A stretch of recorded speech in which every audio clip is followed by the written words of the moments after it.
नमस्कार दोस्तों, इस वीडियो में हम बात करेंगे वी फनल टेस्ट के बारे में। यह क्या होता है और इस टेस्ट को सही तरीके से कैसे किया जाता है आईएस कोड 1199 पार्ट 6 के अनुसार। वी फनल टेस्ट का उपयोग सेल्फ कंपैक्टिंग कंक्रीट एससीसी की विस्कोसिटी और फिलिंग एबिलिटी को चेक करने के लिए किया जाता है। यह टेस्ट तभी किया जा सकता है जब एग्रीगेट का मैक्सिमम साइज 20 मिलीमीटर से कम हो। आज की वीडियो में हम स्टेप बाय स्टेप देखेंगे कि वी फनल फ्लो टाइम कैसे मेजर किया जाता है और इस टेस्ट को परफॉर्म करते समय कौन कौन से इंपॉर्टेंट पॉइंट्स का ध्यान रखना ज़रूरी है।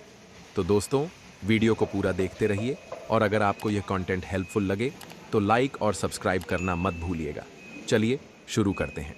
इस टेस्ट का प्रिंसिपल यह है कि एक वी आकार के फनल में ताज़ा सेल्फ कंपैक्टिंग कंक्रीट भरा जाता है और कंक्रीट को फनल से बाहर निकलने में लगने वाले समय को मापा और रिकॉर्ड किया जाता है, जिसे वी फनल फ्लो टाइम कहा जाता है। इस टेस्ट में वी शेप का फनल यूज होता है, जैसा कि आप स्क्रीन पर देख सकते हैं। ये टेस्ट जापान में डेवलप किया गया था ओजावा ईट एल और उनकी टीम के द्वारा। इस फनल को करीब 12 लीटर कंक्रीट से भरते हैं और मेजर करते हैं कि कंक्रीट को फनल से फ्लो होने में कितना टाइम लगता है। इस टेस्ट का मकसद होता है कंक्रीट की फ्लोइंग प्रॉपर्टीज को चेक करना। वी फनल मेटल या फाइबर ग्लास से बनाया जाता है। इसकी सरफेसेस स्मूथ होती हैं, जो सीमेंट पेस्ट से प्रभावित नहीं होती और ना ही आसानी से रस्ट करती हैं।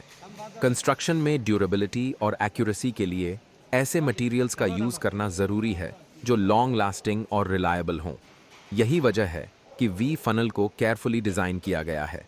वी फनल टेस्ट शुरू करने से पहले फनल और बॉटम गेट को अच्छे से क्लीन करें।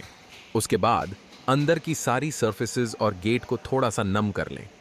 गेट को बंद करें और एक ही बार में कंक्रीट का सैंपल फनल में डालें, बिना किसी एजिटेशन या मैकेनिकल कंपैक्शन के।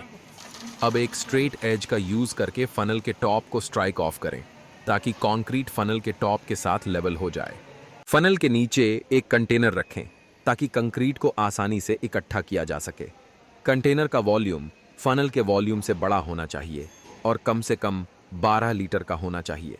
यह सुनिश्चित करता है कि फनल से निकलने वाला पूरा कंक्रीट सैंपल कंटेनर में आसानी से आ जाए, बिना ओवरफ्लो हुए।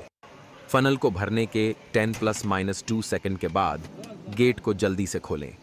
गेट खोलने के समय से लेकर फनल के अंदर से नीचे कंटेनर तक वर्टिकली देखने का पहला मोमेंट कब आता है, इसे मापें। इस समय को टीवी कहते हैं और यही वी फनल फ्लो टाइम कहलाता है। फनल से कंक्रीट का फ्लो कंटिन्यूअस होना चाहिए। अगर बीच में ब्लॉकेज होता है तो टेस्ट दोबारा रिपीट करें। अगर सेकेंड टाइम भी ब्लॉकेज होता है तो इसका मतलब है कि कंक्रीट में ज़रूरी विस्कोसिटी की कमी है। अगर ब्लॉकेज होता है तो इसे रिपोर्ट में मेंशन करें। दोस्तों, इस वीडियो में एक वी शेप के फनल में ताज़ा कंक्रीट भरा गया था और जितना समय कंक्रीट को फनल से बाहर निकलने में लगा, उसे मापकर वी फनल फ्लो टाइम के रूप में रिकॉर्ड किया गया है। विस्कोसिटी को 2 क्लास में डिवाइड किया गया है, यानी V1 और V2। V1 की फीलिंग एबिलिटी बेहतरीन होती है, यहां तक कि जब रीइंफोर्समेंट कंजेस्टेड हो। यह खुद ब खुद लेवल होने में सक्षम होता है और आमतौर पर इसका सरफेस फिनिश सबसे बढ़िया होता है। V2 क्लास की विस्कोसिटी में थिक्सोट्रोपिक इफेक्ट दिखाने की अधिक संभावना होती है, जो फॉर्मवर्क प्रेशर को नियंत्रित करने या सेग्रीगेशन रेजिस्टेंस को सुधारने में मदद कर सकता है। दोस्तों, अब ये जान लेते हैं कि आखिर में हमें कैसे पता चलेगा कि हमारा self compacting concrete V1 class का है या V2 क्लास का। आइए समझ लेते हैं।